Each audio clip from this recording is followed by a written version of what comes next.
So now, let's fast forward to less than a year ago, where MatPat did a FNAF The Ultimate Timeline. We're going to watch The Ultimate Timeline here, which is a 4-part series of videos that goes over everything. So we're going to try this one here. We're going to try this one, and we're going to see how it goes. Five Nights at Freddy's Ultimate Timeline. We end the torment. Today, we end the torment. 19 books, 11 games, 8 whole years. 19 books, 11... There's more books than games? All leading to this moment. The ultimate FNAF timeline is finally complete. The pieces are in place for us. Now, all we have to do is put this story of tragedy, jealousy,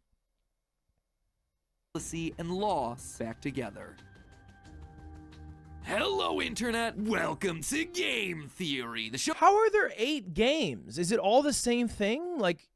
that feels like a kid revealing the class project that he's been working on all year. Except here, it's the class project that I've been working on for the past decade of my life. This one is big, my friends, and I gotta admit, kinda nervous. I haven't attempted a timeline video on this franchise since 2018. Back in the days when Mike was the crying child, Afton coming back was actually a surprise, and Fazgoo wasn't a phrase I'd... What the fuck is any of that? What the hell did I just... What is that? What is even that, man? How do we go from Colorado murder to Fazgoo? What's Fazgoo? Do the animatronics come? Is it their cum? ever thought I'd have to utter. But since the last time I did something like this, we've had 3 more massive games, the death and revival of the FNAF movie, and more robot kids than you can shake a staff bot at. It is exhausting trying to keep track of this whole franchise, which honestly is why I'm here today. The lore at this point is complicated. It is the way he talks. Sorry, I'm not trying to pause this much. It's just the way he talks makes me laugh. Full of speculation and theory. So to hopefully make it a little easier for everyone and to give us all a baseline to talk about this franchise moving forward into the future, it's time to reveal my current working FNAF timeline. Okay. But just before I do, I just want to explain a couple of things. Sure. First, this timeline is massive. Seriously, it is huge. This thing towers over any video project we have ever done on the channel. Okay. But when you look at the totality of this franchise, the story of FNAF really boils down to the story of one man, William Afton. His successes, his failures, his rise to becoming co-owner of one of the most successful restaurant franchises in the world, and his eventual fall to the monsters he helped to create, only to then be reborn in a new digital form later. That's What? Okay, William Afton is the creator of Fazbear's Pizza or some shit? why I've decided to split this timeline into 3 main chunks. The foundation of Freddy's, how the business started and how it came into being, the Afton era, William's decades-long murder spree, and post-Purple Guy. Basically modern FNAF, everything that happens after the pizzeria simulator fire. And because there are lots of new big revelations in this thing that seemingly come out of nowhere, as well as just points I want to talk about further, I decided to dedicate 1 episode to each chunk. I originally wanted it to be one seamless continuous video, but it just felt incomplete without some sort of explanation at the end of each one. Once this whole thing's done, I promise I'm gonna merge all the narrative bits into one massive video so you can just skip my explanations. But for now, this just felt like the best, most satisfying, most complete way to do this. That being said, this is still about the story, the broad strokes of the franchise. So in order to make sure that you guys know that I'm not just pulling answers out of thin air, not only am I discussing some of the more controversial bits at the end of each chunk, we're also putting in a handy little graphic in the bottom left-hand corner of the screen, which will show thumbnails, video titles, books, and any other citations that we need throughout the video. So if you wish to understand that specific statement in more detail, you know exactly where we've taken it helpful. from. I appreciate look that. into those details for yourself. So sit back, grab some popcorn, or your pitchforks if you're the type to get upset when I say something controversial. That's my chat right now. My chat, it's actually all pitchforks right now. You should have watched Wendigoon. You guys are actually cringe. Sorry, when you're actually getting your FNAF lore dump, could you please watch Wendigoon in his 6-hour video and not the MatPat game theory lore? It's actually incorrect, and I don't want you to get the lore incorrect because this is very important to me. I'm cringing. You're making me cringe. Get your popcorn. Put the sticks down. I'm cringing. Please. Make sure that you subscribe, since this is going to be a video that you're going to want to come back to a few times in order to fully dissect. Without any more waiting, I present to you the story of a loving, obsessive father who slowly descended into madness, and along the way, discovered the secret to eternal life. Why is that bunny kind of hot? Our story begins not in the 1980s, or even in the 1970s, The 60s. but all the way back in the 1930s. It was the throes of the Great Depression, and people were in desperate need of cheap entertainment, especially in Utah, one of the states hit hardest, fourth highest unemployment in the nation, and full of transients. People looking for work in Salt Lake, finding none, and ultimately moving on to find their fortunes out in California. People were tired and they were hungry, but as they traveled, there was one thing that could lift their spirits: a simple roadside attraction called Fredbear's Singin' Show. The ads were plastered all over town, featuring an animated bear drawn in the popular pie-eyed cartoon style for characters at the time. He resembled cartoons like Mickey Mouse, Felix the Cat, Betty Boop. It immediately said that this, Fredbear's, was a place where you could bring the family. And the price, honestly, couldn't be beat. For 50 cents, you could get food and entertainment as you watched the local trained real-life dancing bear perform on stage. Normally, you only got to see dancing bears at large traveling circuses like Barnum and Bailey, where the tickets would go for about $1. That's $1 without food. But this was a smaller show, like the type from the Vaughn brothers or the Robbins brothers, where tickets would sell for just a mere 50 cents. That's a great fucking deal.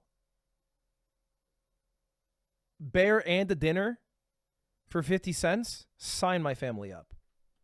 Watching that bear do tricks on stage brought a glimmer of joy at a time when so much was wrong with the world. The simple show would go on for years, bringing happiness to hundreds of travelers passing Thank you, Sleepy through looking Nar, for for a the quick membership. meal. But it left a permanent impression on one little boy, William capturing his Afton. imagination in a way that nothing William else Afton. had. One little boy named Billy. That was his nickname at Willie least, but Billy. his parents liked to call him William. William Afton. The bear could dance, it could sing. For decades, William dreamed of recreating that moment of bringing a musical bear to life, but how? William was smart, without a doubt, and he had a keen mind for business, but he wasn't the most creative. How do you make a singing, dancing bear come to life? The best he could do was using rudimentary costumes. Go in a William costume. was inspired by the work of Walt Disney, who throughout the 50s and 60s was pioneering the use of mascot suits throughout his theme park. The big innovation? Suits with 5 fingers. This allowed the performers wearing the suits to use their natural arms and hands to interact with the guests, as opposed to the older models where the arms would just hang limply by their sides. Finally, with a simple mascot suit, he would be able to realize his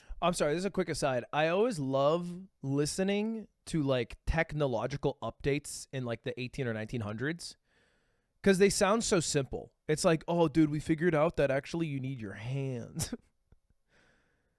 No. So what we figured out is that actually if you wash your hands before putting your hands into someone's body in surgery, it's better. Stuff that's like nowadays, like, yeah, no fucking shit. Back then, they're like, no, we actually solved this.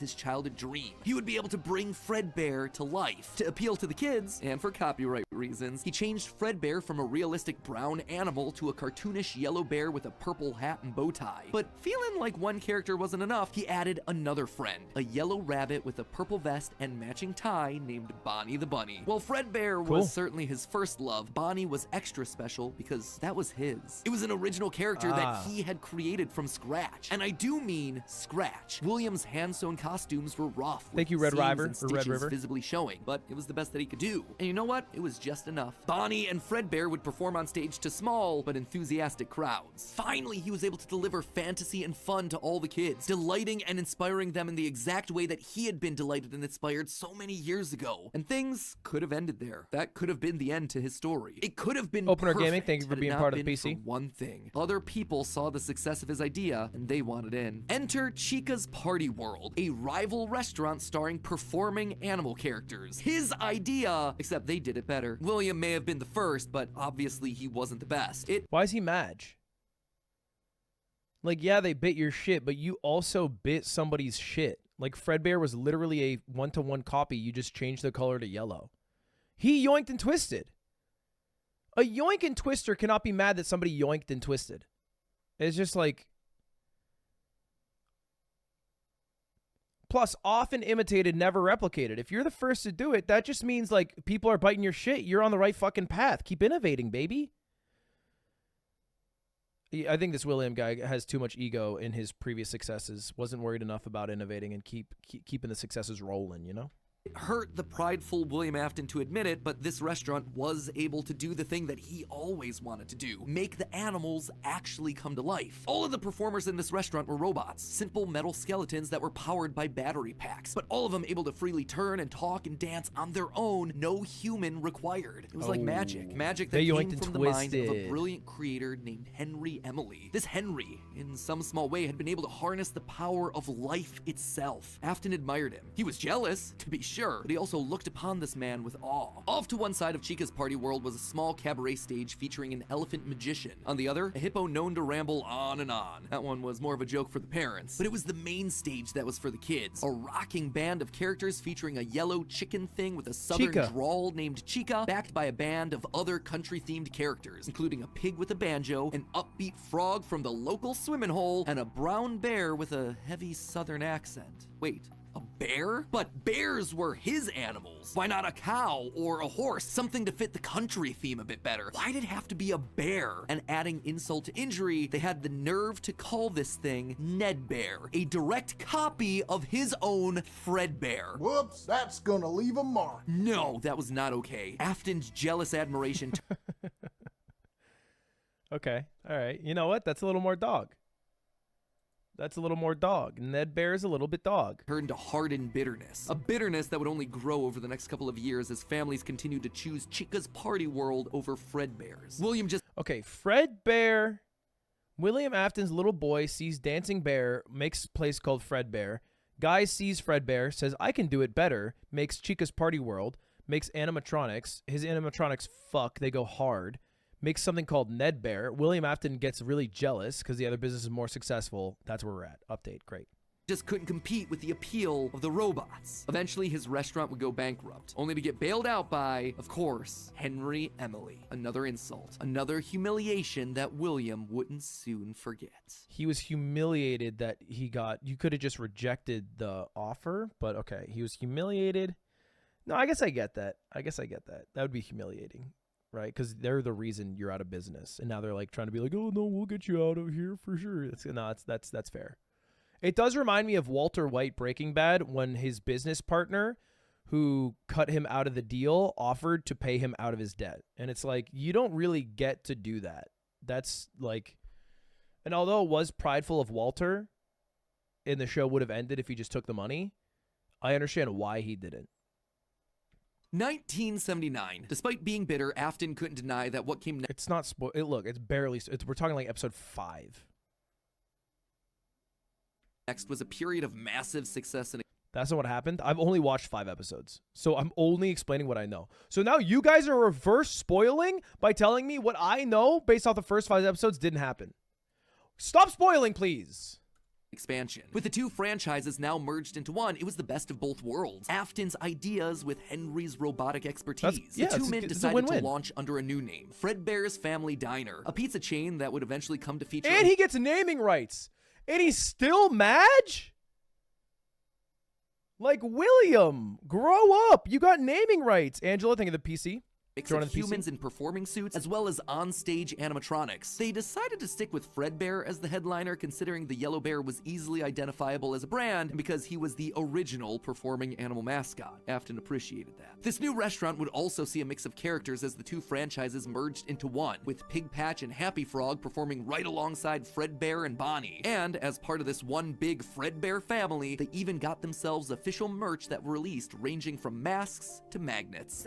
Crappy Mr. Hippo fridge magnet? I'm sorry, Gregory. That said, not all the characters were winners. The reception to some characters was just mediocre, so they faded away into the dumpster, storage units, and retro budget tech stores of lost nostalgia, waiting for their chance to step back into the limelight if and when a headliner went out of commission. Others, though, would fare much better, like a new Pirate Fox, as well as a blue guitar-playing variant of the yellow Bonnie Bunny. Ultimately, the franchise would get so big, it would spawn its own cartoon show, Fredbear and Friends. Business was booming. That's tight. In the end, and Fredbear and Bonnie's popularity would be so strong that they would be able to support the Fredbear's Family Diner franchise all on their own, while also spinning off a new sister location dedicated to their friends. In 1983, Freddy Fazbear's Pizza launched, giving a dedicated home to all this new supporting cast of characters: Chica the Chicken, Bonnie the Blue Bunny, Foxy the Pirate, and of course the headliner, a brown Freddy Fazbear. Business was good. Okay. So the original location has the Golden Bear, and that's Fred Bear's family, whatever. Then they made a spin-off called fucking Fazbear's fucking... And this is the game I know, is with these four, right? Afton was happy, mostly. It did bother him that the one original character that he created, the one that he himself played, Golden Bonnie, got passed over for inclusion in that cartoon show. The only character in the roster of regulars to get ignored for the show, but... He's actually so fucking whiny, I'm, like, getting annoyed, but go off, William. Other than that, things were going smoothly. He had himself a wife, 2 sons, a daughter. He had a thriving business. And best of all, he was able to learn the craft of robotics from the man that he both loved and hated, Henry. Together, they were constantly pushing the limits of what these characters could do. Because it was quick and easy, new characters introduced into the roster would be given a simple hand-sewn suit with 5 fingers that any performer could wear. Eventually, Henry would design one of his signature animatronics for that character, utilizing a divided mouth with either a hinged or sliding jaw design. This was the first generation of animatronics. But why stop there? Afton had big ideas. What if the animatronics weren't just locked to the stage, but could freely roam the restaurant and interact with the kids? That'd be what cool. if his mascot suits could become animatronics? What if you could use more than just rigid metallic skeletons? Why not experiment with tubes and wires that would give the animatronics fluidity and flexibility while still providing structure? The I feel like you maybe enter an Uncanny Valley territory. possibilities for this technology were endless. Afton fell in love with robotics. He had started with a dream of bringing one simple singing bear to life, but with robots, he had stumbled across the tools that gave him the ability to control life itself. And thanks to Henry, he was practically speedrunning his way to an engineering degree. And while William wouldn't admit it out loud, one other thing that kept pushing him forward was the desire to beat his former rival, to prove himself smarter and more capable, to surpass the man who everyone else considered to be a visionary genius. But pride cometh before the fall, and tragedy was about to strike. Okay, so that brings us to the end of part 1 of the story. That Okay. said, at the end of each of these chunks, I feel really good about part 1. I feel like I know fucking everything. And Henry Emily, I will say, sounds like the GOAT. Chill ass dude. You know, fucking really crafted his own original place inspired by something. Then became partners with a person, I feel like unnecessarily. You know, he didn't have to do that. He could have been more ruthless. And then fucking brought him in, gave him naming rights, you know, showed him everything about how to make the sausage. Like, if you think about it, William Afton's like, dude, I like bear. And that's the end of, like, everything he is. He was basically a kid. He saw bear. He goes, I like bear. And then he made bear. And then he's like, what else do I make? And he's like, bunny.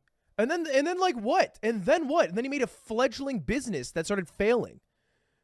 And he's like, but I made bunny. It's like, who gives a shit, dude? You like bear, you like bunny, cool. That's all you've done. Then you just try to bite off fucking Mickey Mouse. You know? Henry Emily actually fucking innovated a bit here. I want to break down some of the logical leaps that I made, since the more narrative format doesn't give me much of a chance to justify a lot of the big decisions. And admittedly, there are some large leaps in here. Let's just start off with Fredbear's Singing Show, shall we? We know, Sure. based on the retro poster that was hidden in Security Breach, that at least... Should I skip this part? Everyone's saying, skip this part. Should I skip this part and just go to the next narrative and maybe come back?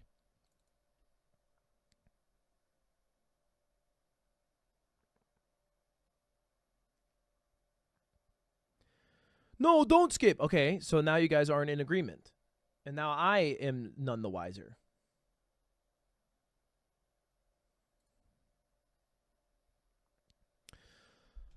Why skip it? Because it apparently has spoilers. I don't fucking know. People are yelling at me. You guys just constantly yell at me. All I'm trying to do is just learn, right? And you guys hate that. You hate that people want to learn.